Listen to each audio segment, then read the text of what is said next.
100 acres of it and texted me a picture and said, I think I might have planted the wrong thing, or else maybe I've got my fields mixed up, because he had never seen a millet leaf that was that wide, and he was confused. He thought he was thinking he might have accidentally planted corn or something out there. So it was kind of interesting conversation to have with him. So I won't tell you who it is, because he'd probably be embarrassed, but not that you guys would know him, but he was excited about it. After I told him, yeah, it's the right thing, he was excited about it. Yes, sir. What's the difference between the 180 and the 60? So there aren't a lot of distinct differences between those two. There's a little bit of height difference and a little bit of stay green difference, but essentially they're very similar. One of the things we got to sort of the end of the road as far as selecting which one we wanted to go with, and there was supply challenges with 360. There wasn't a lot of it available, so we do have sort of both of those. Tim, do you want to say anything about the differences of those varieties? They've been very hard to distinguish. Technically they are related to some degree, but the one has a different parent on the one side. Yeah, so genetically they are related, but they have different parent crosses. So, yeah, so the 360 I think is a little shorter. right. Up my nose. But if you let them get big, the one's definitely taller. Right. If you're taking them to full maturity, yeah. But the way we manage, you're not going to see that much difference at this point. So we introduce both to see if we can find out where they fit better, or because sometimes one will fit better in one location versus another location. So we're trying to. They pass their screening test for quality yield real well, but we're just trying to figure out where the niche is for each individual product. Yeah. I'm very excited about the regrowth potential of these, and what, or not potential, but what we've seen in terms of regrowth. That's always been kind of a challenge with millet. We can, if we're grazing through multiple times, we get good regrowth out of these, and they continue to perform very well later into the season. So these are plants that are a little more mature. This is a brown midrib millet. A little bit more mature than what we would like. Like to start grazing it a little less mature than that. This was actually cut for hay. He had quite the time getting that to dry down too. That's the other thing. If you're looking for a dry hay product in one of these summer annuals, that 9301 Sudan grass, it being a dry stalk and cut at a more moderate height, more 30-inch range, is going to be a lot better than trying to dry this crop. This is a big crop to dry. Now you can turn a bunch of cows out there and graze that, and that's very good, but in terms of taking for dry hay, it can be a challenge. So the other thing we did this past year was we updated our website. So everybody's been on our website, right? Who's been on our website? Good. So we got about 30% of the crowd been on our website. For those of you that haven't, I would encourage you to take a look at it, as you have time. We have a lot of information on our product guide, and sometimes you can get a little lost thumbing through it. With our website, we have everything categorized and classified very nice, so you can go through and get a little more in-depth information. You can download a text sheet about each of our products and read up on them before you call your dealer and ask questions. You can be educated about sort of what you're thinking about in terms of our lineup. So one of the things we have is a blog. Paige wrote this last one about spring forage oats. We've had a tremendous amount of interest in those because we had a lot of winter injury this past year with the cold temperatures with some of our ryegrasses that we've brought that were maybe Florida genetics that in the past we've been getting pretty decent results out of. Well, this year we got bit pretty hard. So some of those varieties. Now we try to be careful not to bring those too far north because we know that there's going to be a year or two out of 10 that those are going to get knocked back. We had a lot of guys that planted spring forage oats in the fall and expecting them to overwinter, because for the past couple of years they have, and they didn't. And we expect them not to, and we're happy if they do. But that's one of the things that we kind of run into when we have an odd year, a very cold year. So if we do have some winter injury and we don't have a good forage stand like what we wanted, these spring forage oats come into play, and they produce a lot of tonnage, a lot of biomass, a lot of good quality forage in 40 to 60 days, depending on if you're grazing or taking for a harvest. So if you do have that damage and you do want to read up on some of these varieties, definitely this would be a great place to do it. And we try to update these blogs and keep new information coming out to you. And also for those of you that want to receive those in an email format, you can also give us your email before you go, and we do send those out as we create new content for the blog. So we also have a forage resource section on our website. It's alphabetized, so you can start at the top with alfalfa and go all the way through different forages as far as looking up management information or pest control information, things like that. There's a lot of content on this, and it's a very, very long list of documents that we have available. We have some farm planning tools and calculators. So here we have our seed drill calculator. That's an interactive spreadsheet. You can type in your row width and your desired seeding rate, and it's going to give you some metrics on how you can calibrate that and measure out how much seed within a certain amount of feet you need to be running out to get that target rate per acre. We also have some crop nutrient removal calculators. So if you're taking hay off of a piece of ground, you're removing nutrients from that. So this will help you sort of calculate how much nutrients you're removing and what you need to add back to that ground.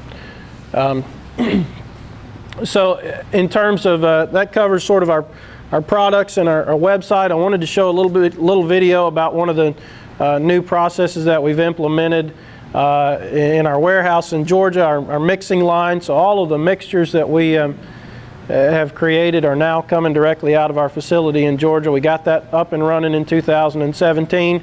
Tried to work out some of the kinks and really feel like we've got a great system that's working well for us. Paige is going to bring that video up.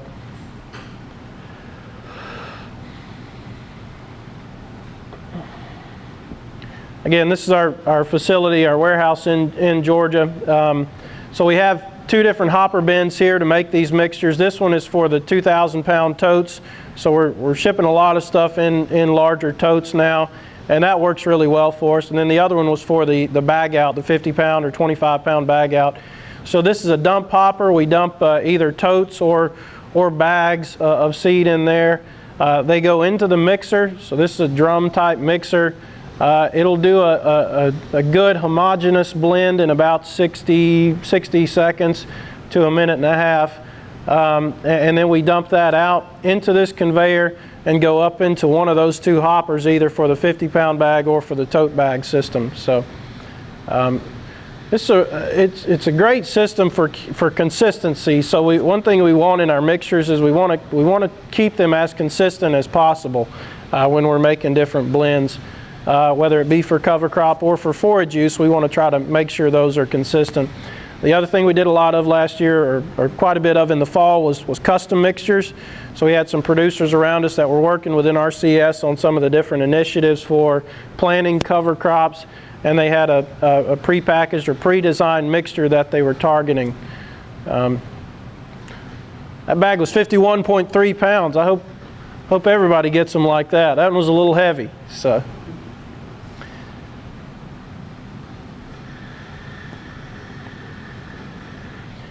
This is actually Kurt working on the line, and then Hunter, who's a boy that's been working with us. He's in high school, does a very good job.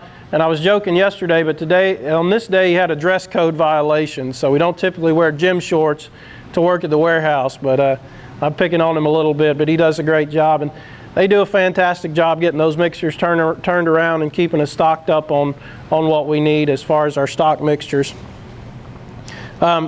One thing about mixtures, and I know Tim's going to talk about different forage mixtures later and balancing those, but it's very important to have an effective mix. And one thing we've tried to do and have done is made mixtures that we know are well balanced when you plant them in the field. So considering seed size and bulk density, there are a lot of different variables to making a mix.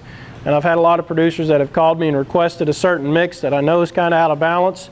So I try to make good recommendations as far as bringing that back in balance and making sure we're on track to have a good, productive forage stand. So if you do call us with a custom mix request, just be prepared to have some dialogue about why you want to do what you're thinking about doing and what we can maybe do to help you with that. So Yesterday I was joking about some of these other videos you can find on YouTube. So this is actually on our YouTube channel, but you get on YouTube and then you get sidetracked, and this video is about an attack of an 80-pound beaver.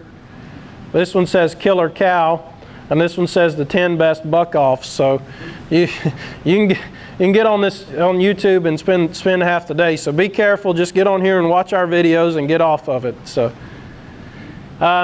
like I said, now all your favorite mixtures, all of our pre-mixtures for spring and fall are going to be mixed in our Rome, Georgia facility. So as far as the people, the biggest thing we've done and the biggest thing we've done to add value to you guys and to help out with your operations is added the right people. So we've got good people on the bus and good people in the right seat on the bus, and we're moving forward. So we're excited about that.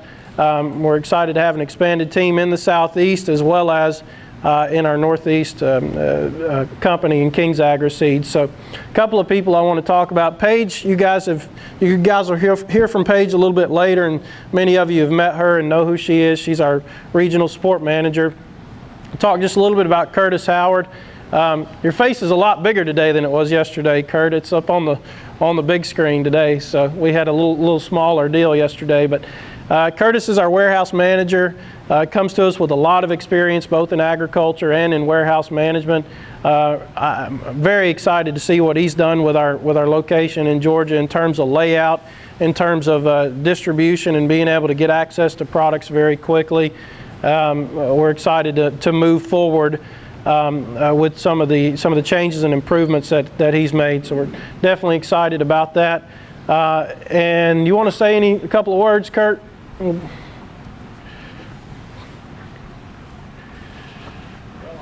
glad to be here today. Beautiful drive up. I've actually learned that many years I've been in agriculture. I've learned a lot by working in the Southeast and the experience of the Kings. This training is you can be in agriculture. There's so much forage that I never learned in school.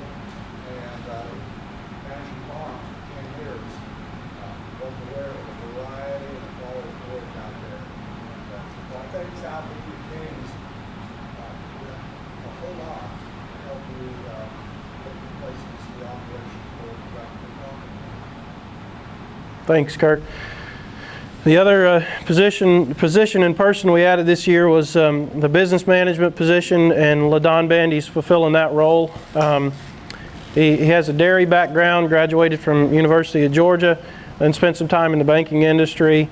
And we're excited about what he's going to do with our office and our support system inside, in helping work with our dealers and work with you guys to get the right products in the right place at the right time.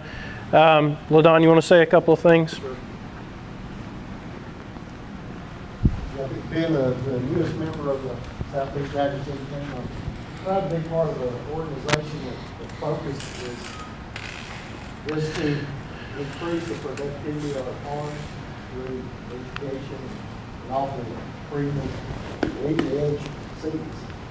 The addition of my position, what we're hoping to do is to have a simple point of contact for you and for our dealers, so that any issues that you might have or orders you want to place, you've got someone there at the warehouse and office to be able to handle those issues for you. And also provide the opportunity for Paige and Josh, along with DJ and Todd, to give them time to have one-on-one opportunities for solutions, and maybe even visit your farms and see what you're really talking about. So we look forward to working with all of you. All right, thanks. So we just wanted to highlight a few of our key team members there and get you guys introduced to them as we're moving forward. So obviously we're also growing in the Northeast as well. We have a strong support system backing us up. I have a lot of questions. Paige has a lot of questions. Our Southeast team will have a lot of questions that come up that maybe we need help answering. And we've got a good support network to help us with that. So excited about that. So, of course, the key to our whole system is the local dealer, and we've already introduced those two guys that are here today. Our system rises and falls with the dealer. If they're out working with you guys, if they're accessible to you, then that's going to improve your operation, improve your ability to operate. They're your quick response. They're the local experts for you.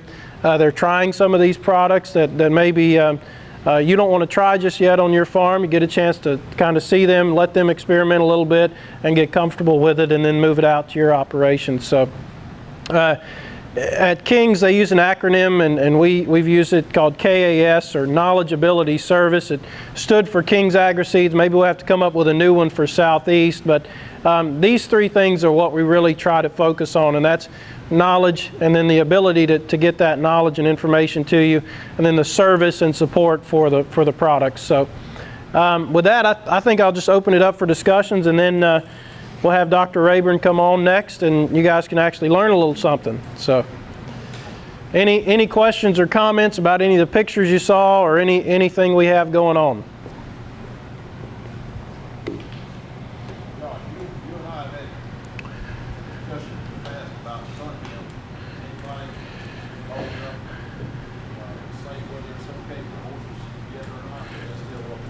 It isn't preferred. Now, you might not want to graze, a straight stand of it, but mine did excellently on it last year. I had it in with a multi-way mix. I think I had 10 pounds to the acre of sun hemp. And as I would move from strip to strip, they would go and grab the tops of the sun hemp before they would touch the millet. One of the horses would grab the sunflower blossoms off. But they would preferentially pick sun hemp tops first. They did new strip. Yeah, I don't. From a university or trial or research standpoint, I don't think you get anybody to stand behind it. But there's a lot of practical knowledge out there too that's saying, hey, maybe we don't need to get as excited about this as we thought we did. But there again, I have not seen any, I guess approved research that says, yes, go ahead, have fun. Grazing horses and other species of livestock on sun hemp. There was a bit of a hesitation about grazing cattle, and now I don't know that there's a lot of research related to that either, but nobody really stops to think about it now. They know to consider the nitrates and consider other factors, but in a mixture like what I was showing there, there's so much diversity in there, and you trust it.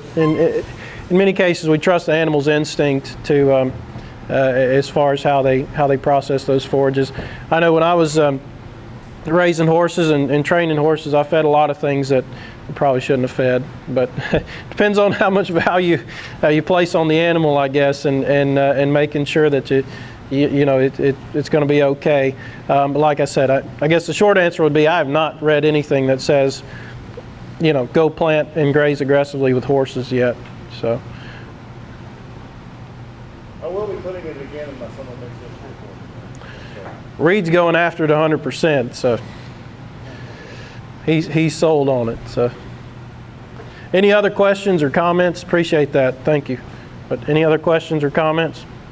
Where does Triticale fall, in with the other small grains on palatability?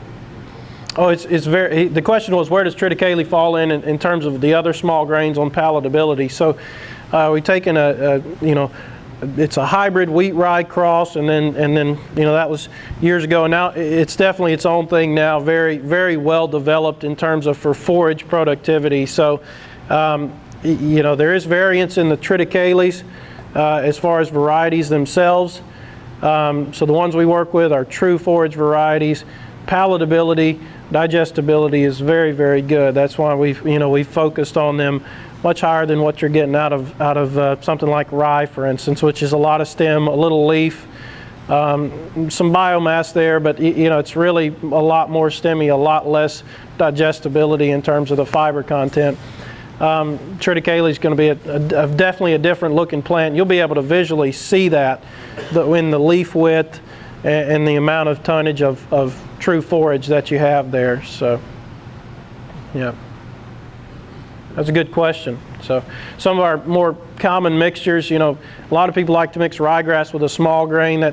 that triticale and ryegrass mixture we call Triticale Plus, Triticale Plus, however you want to say it, just pick your poison, but that's a very good mix for spring productivity, either spring baleage, haylage, or for spring grazing, for multiple grazings through a spring system. So it's a very productive mix for us in this region. So.